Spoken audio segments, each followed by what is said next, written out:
സൗദിയിൽ പുതുതായി നികുതികൾ ചുമത്താൻ പദ്ധതിയില്ലെന്ന് സൗദി ധനകാര്യമന്ത്രി പറഞ്ഞു. 2024-നെ അപേക്ഷിച്ച് 2025-ലെ ബജറ്റ് കൂടുതൽ മികച്ചതാകും. ബജറ്റ് സംബന്ധിച്ച് ഫോറത്തിൽ സംസാരിക്കുകയായിരുന്നു മന്ത്രി മുഹമ്മദ് അൽ ജയ്യാൻ. ജനങ്ങളിൽ അധിക ഭാരം നൽകി പുതുതായി നികുതികൾ ചുമത്താൻ പദ്ധതിയില്ലെന്ന് സൗദി ധനകാര്യമന്ത്രി. 2025-ലെ ബജറ്റ് 2024-നെ അപേക്ഷിച്ച് വളർച്ചയുള്ള ബജറ്റായിരിക്കുമെന്നും അദ്ദേഹം കൂട്ടിച്ചേർത്തു.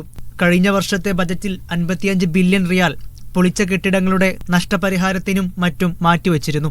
ഇത്തരം അധിക ചെലവുകൾ പുതിയ ബജറ്റിൽ ഉൾപ്പെടുത്തിയിട്ടില്ല. സൗദിയിൽ നടന്നുവരുന്ന വലിയ പദ്ധതികളുടെ പ്രവർത്തനങ്ങളിൽ മാറ്റമില്ലാതെ തുടരും. ഇതിനുള്ള ധനസഹായം ലഭ്യമാക്കുന്നതും തുടരും. പദ്ധതികളിലെ ആവശ്യം പരിഗണിച്ച് പൂർത്തിയാക്കുന്ന സമയത്തിൽ മാത്രമാണ് മാറ്റങ്ങൾ വന്നിട്ടുള്ളത്. പ്രധാന പദ്ധതികൾ നിർത്തിവെക്കുന്നുവെന്ന പ്രചാരണത്തിനിടെയാണ് മന്ത്രിയുടെ പ്രസ്താവന. കഴിഞ്ഞ ദിവസങ്ങളിൽ സൗദിയുടെ സ്വപ്ന പദ്ധതിയായ ദിലൈൻ ഉൾപ്പെടെ നിർമ്മാണ പ്രവർത്തനങ്ങൾ സജീവമാക്കിയിരുന്നു. പബ്ലിക് ഇൻവെസ്റ്റ്മെന്റ് ഫണ്ടിന് കീഴിൽ 150 ബില്യൺ നിക്ഷേപം ഉറപ്പുവരുത്തുമെന്നും മന്ത്രി മുഹമ്മദ് അൽ ജയ്യാൻ പറഞ്ഞു. Sabith Saleem, media 1, Jeddah.